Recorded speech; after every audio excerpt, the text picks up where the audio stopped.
Hi viewers, இன்னைக்கான வீடியோவில் என்ன நடக்குதுன்னு பார்ப்போம். வீடியோக்குள்ளே போகிறதுக்கு முன்னாடி நம்ம சேனலை லைக் அண்ட் சப்ஸ்கிரைப் பண்ணிவிட்டு கொஞ்சம் சப்போர்ட் பண்ணுங்கள். வாங்க இப்போ வீடியோக்குள்ளே போகலாம். சாமுண்டேஸ்வரி ரேவதி இந்த கல்யாணத்துக்கு ஒத்துக்க வைக்கிறதுக்குள்ள ஒரு வழி ஆயிட்டாங்க. ஏன்னா நம்ம ரேவதி இந்த கல்யாணத்துக்கு கடைசி வரைக்கும் சம்மதம் தெரிவிக்கவே இல்லை. கடைசியில் நம்ம அம்மாவோட உயிருக்கு எதுவும் ஆபத்தாயிடக்கூடாது அப்படின்னு சொல்லி தான் இந்த கல்யாணத்துக்கு வேறு வழி இல்லாமல் ஒத்துக்கிறாங்க. இந்த சைடு நம்ம கார்த்திக்கிட்ட கேட்குறாங்க. ஆனால் நம்ம கார்த்திக்கும் எனக்கு ரெண்டாவதாக கல்யாணம் பண்ணுறதுல எந்த ஒரு இஷ்டமும் இல்லை.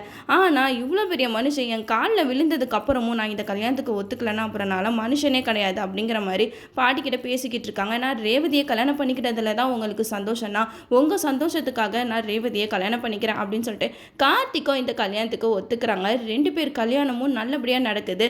இந்த சைடு நம்ம பரமேஸ்வரி பாட்டி மனசில் நினச்சிக்கிட்டு இருக்காங்க, நீ என்னோட பேரனை தானே கல்யாணம் பண்ண மாட்டேன்னு சொல்லிட்டு இருந்த. ஆனால் இப்போ பார்த்தியா, நீயே உன் கையால் என் பேரனுக்கு ட்ரெஸ் எல்லாம் எடுத்து கொடுத்து ரேவதி பக்கத்தில் மாப்பிள்ளையா உட்கார வச்சுட்ட. இதுதாண்டி என் அப்பா முருகன் சொன்ன வாக்கு அப்படிங்கிற மாதிரி நம்ம பரமேஸ்வரி பாட்டி அங்கே மனசில் நினச்சிக்கிட்டு இருக்காங்க. கல்யாணமும் முடியுது.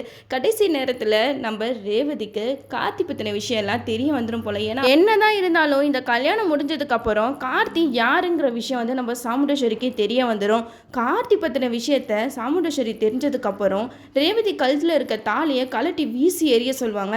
நான் நம்ம ரேவதி கார்த்திக் இந்த குடும்பத்தை சேர்த்து வைக்க தான் நம்ம கழுத்தில் தாலி கட்டிருக்கான் அப்படின்னு ரேவதி கார்த்தியை பற்றி புரிஞ்சுப்பாங்க. அது மட்டும் இல்லாமல் ஏன்னா ரேவதி ஏற்கனவே ஒரு தடவை சொல்லியிருப்பாங்க, பாட்டியோட பேரை நான் மகேஷை மீட் பண்ணுறதுக்கு முன்னாடி பார்த்துருந்தேன்னா கண்டிப்பாக நான் அவங்கள தான் கல்யாணம் பண்ணியிருப்பேன் அப்படிங்கிற மாதிரி சொல்லியிருந்தாங்க இல்லையா.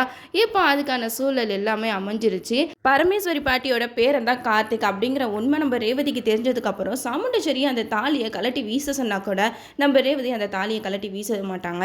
ஏன்னா நம்ம ரேவதி சாமுண்டேஸ்வரி கிட்ட சொல்லுவாங்க, என்னம்மா நான் என்ன பொம்மையா, நீங்கள் கல்யாணம் பண்ணிக்க சொன்னால் கல்யாணம் பண்ணிக்கணும், கலட்டி தூக்கி எறிய சொன்னால் இந்த தாலியை தூக்கி எறியணுமா, என் வாழ்க்கை என்ன ஆகுறது அப்படிங்கிற மாதிரி நம்ம ரேவதி இதுக்கு ஒத்துக்க மாட்டாங்க. நம்ம கார்த்தியை மனசாரவும் ஏற்றுப்பாங்க.